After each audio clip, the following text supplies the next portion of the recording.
Watch. Euphoria's Dominic Fike faces backlash for Amber Heard comments. Content warning. This story discusses sexual assault and abuse. Johnny Depp and Amber Heard's defamation trial is headed to the jury. On May 27, attorneys for both parties presented closing arguments in a Virginia courtroom. Depp's attorney Camille Vasquez pointed out to the jury that it was exactly 6 years ago that Heard filed for a protective order against the Pirates of the Caribbean star, revealing her domestic abuse allegations to the public for the first time. Today, on May 27, 2022, exactly 6 years later, we ask you to give Mr. Depp his life back by telling the world that Mr. Depp is not the abuser Ms. Heard. SIDA is and hold Ms. Heard accountable for her lies, Vasquez said. What is at stake in this trial is Amon's good name.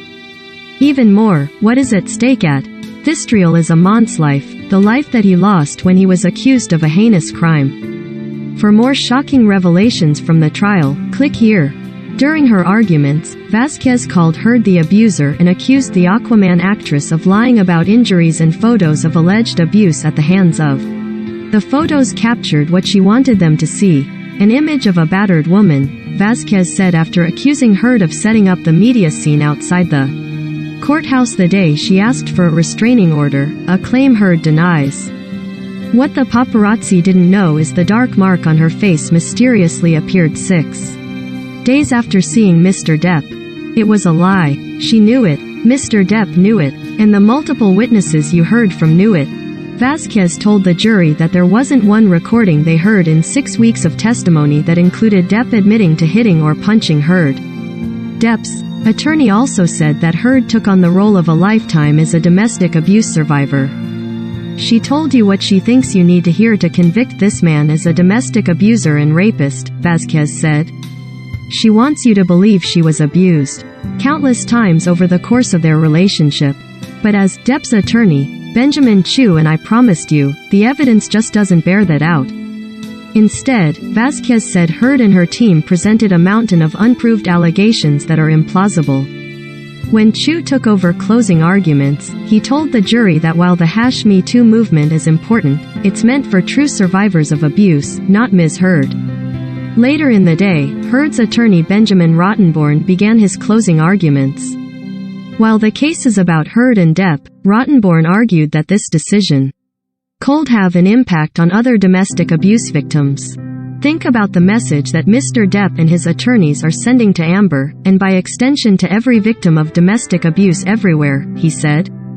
If you didn't take pictures, it didn't happen. If you did take pictures, they're fake. If you didn't tell your friends, you're lying. If you did tell your friends, they were part of the hoax.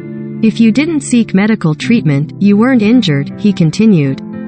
If you did seek medical treatment, you're crazy.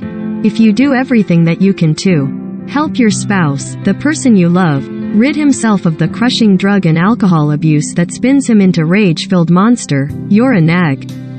He also reminded the jury of the original December 2018 op-ed Heard wrote for The Washington Post. In the essay, Heard described herself as a public figure representing domestic abuse. Although the article never mentioned Depp by name, the actor claimed in court documents that Heard concocted her story in the hopes of generating positive publicity and to advance her career. According to Rottenborn, Heard's purpose in writing the column was to promote legislative measures designed to protect victims of domestic abuse and designed to protect people who did exactly what Heard did, to speak out. Keep in mind that if Ms. Heard wanted to be malicious for Mr. Depp, the article would be very different, Rottenborn added. Finally, Heard's attorney said in his closing arguments that if the actress was abused physically, verbally or emotionally just once, she wins. They're trying to trick you that Amber has to be perfect in order to win. Don't fall for that trick, he said. Amber's not perfect, none of us are.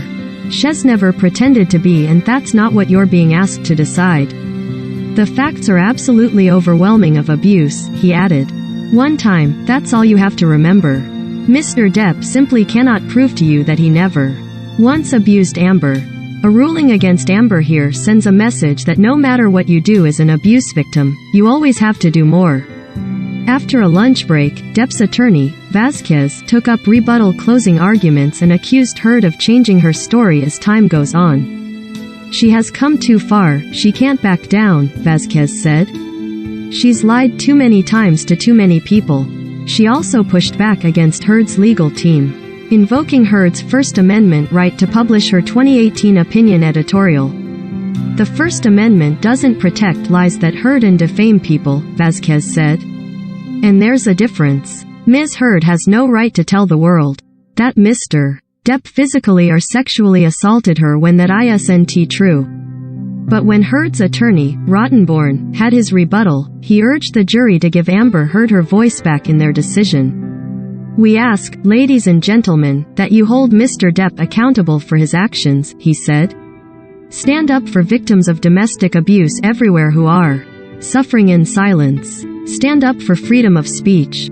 This post was first published on Friday, May 27, 2022 at 10:47 a.m. Pacific Standard Time and updated with additional testimony.